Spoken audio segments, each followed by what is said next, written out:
இயேசு உங்களை நேசிக்கிறார். இந்த நாள் வேதாகம தியானத்திற்கு உங்களை அன்புடன் அழைக்கிறேன். அவர் உங்களை விசாரிக்கிறவரானபடியால் உங்கள் கவலைகளை எல்லாம் அவர் மேல் வைத்து விடுங்கள். 1 பேதுரு 5:7 ஆப்ரஹாம் லிங்கன் அவர்கள் அமெரிக்காவின் அதிபரான போது அவருக்கு முன்பாக ஒரு பெரிய சவால் இருந்தது. அவர் உடைக்கப்பட்டிருந்த தேசத்தை உருவாக்க வேண்டியிருந்தது.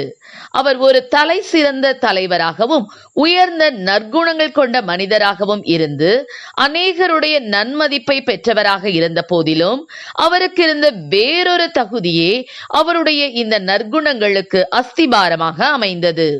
அது என்னவென்றால், தன்னிடம் ஒப்பு கொடுக்கப்பட்ட இந்த பெரிய பொறுப்பை தனியாக செய்வதற்கு நான் தகுதியுள்ளவன் அல்ல என்ற தாழ்மையின் மனப்பான்மையே அந்த தகுதியாகும். அவர் அதை குறித்து சொன்ன வார்த்தைகள்: என்னுடைய பிரச்சனைகளை நானாக தீர்த்து கொள்ள முடியாமல் எங்கும் செல்வதற்கு வழியில்லை என்ற நிலைமைகள் வரும்போது நான் முழங்காலில் நின்று என் தேவனை நோக்கி பார்ப்பேன். அந்த பிரச்சனையை தீர்ப்பதற்கு என்னுடைய ஞானம் போதுமானதாக இல்லை. கர்த்தருடைய ஞானத்தையே சார்ந்து நிற்பேன். நான் தேசத்தை நடத்த கர்த்தரே உதவி செய்தார் என்பதே. லிங்கன் அமெரிக்க தேசத்திற்கே அதிபராக இருந்த போதிலும் அவர் தனக்கு ஏற்ற ஞானம் இல்லை, நான் கர்த்தரை சார்ந்தே முழங்காலில் நின்றே அன்றைய தினத்திற்குரிய ஞானத்தை பெற்றுக்கொண்டேன் என்றார். ஆம், எனக்கு அருமையானவர்களே, சாலமோன் தான் ராஜாவாக முடிசூட்டப்பட்ட போது தானே ஜனத்தை நடத்த முடியும் என்று பெருமை கொள்ளவில்லை. அவர் கர்த்தரிடம், இப்போதும் என் தேவனாகிய கர்த்தாவே, தேவரீர் உமது அடியேனை என் தகப்பனாகிய தாவீதின் ஸ்தானத்திலே ராஜாவாக்கினீரே, நானோ வென்றால் போக்குவரவு அறியாத சிறு பிள்ளையாயிருக்கிறேன். நீர் தெரிந்து கொண்டதும் ஏராளத்தினால் எண்ணிக்கைக்கு அடங்காததும் இலக்கத்திற்கு உட்படாததும் திரளான ஜனங்களாகிய உமது ஜனத்தின் நடுவில் அடியேன் இருக்கிறேன். ஆகையால் உமது ஜனங்களை நியாயம் விசாரிக்கவும் நன்மை தீமை இன்னதென்று வகையறுக்கவும் அடியேனுக்கு ஞானமுள்ள இருதயத்தை தந்தருளும்.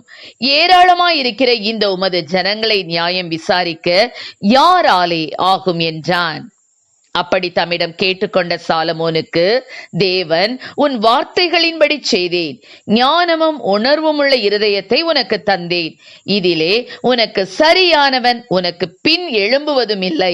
இதுவும் அன்றி நீ கேளாத ஐஸ்வர்யத்தையும் மகிமையையும் உனக்கு தந்தேன் என்று தன்னை தாழ்த்தின சாலமோனை தேவன் அப்படியாக ஆசீர்வதித்தார்.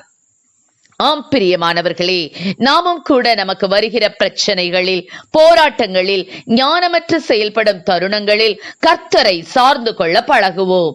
நம்முடைய சுய புத்தியின் மேல் சார்ந்திராமல் கர்த்தரை பற்றி கொள்ளும் போது அவர் நமக்கு சிறந்த ஞானத்தை கொடுத்து அந்த பிரச்சனைகளில் இருந்து நாம் வெளிவர உதவி செய்வார். நாம பிரச்சனைகளை தீர்க்க முயற்சித்தால் நாம் தான் களைத்து போவோம். அவர் உங்களை விசாரிக்கிறவரானபடியால் உங்கள் கவலைகளை எல்லாம் அவர் மேல் வைத்து விடுங்கள் என்று பேதுருவும் நமக்கு ஆலோசனை கொடுத்திருக்கிறார். நாம் தேவனை சார்ந்து அவர் மேல் நம் கவலைகளை வைத்து விடும்போது தேவன் நம் மீது வைத்திருக்கிற அன்போடு அவருடைய வல்லமையும் சேர்ந்து நம் பிரச்சனைகளுக்கும் போராட்டங்களுக்கும் ஒரு முடிவு வருகிறது.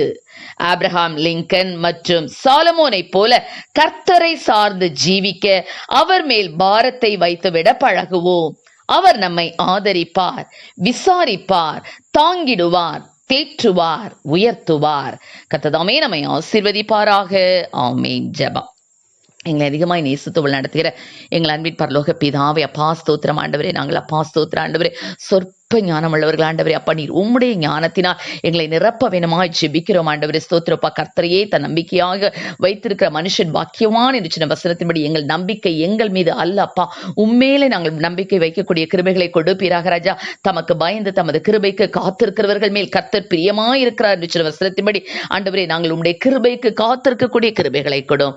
ஆசீர்வதியும். இயேசுவின் நாமத்திலே ஜெபிக்கிறோம் நல்ல பிதாவே. ஆமென்.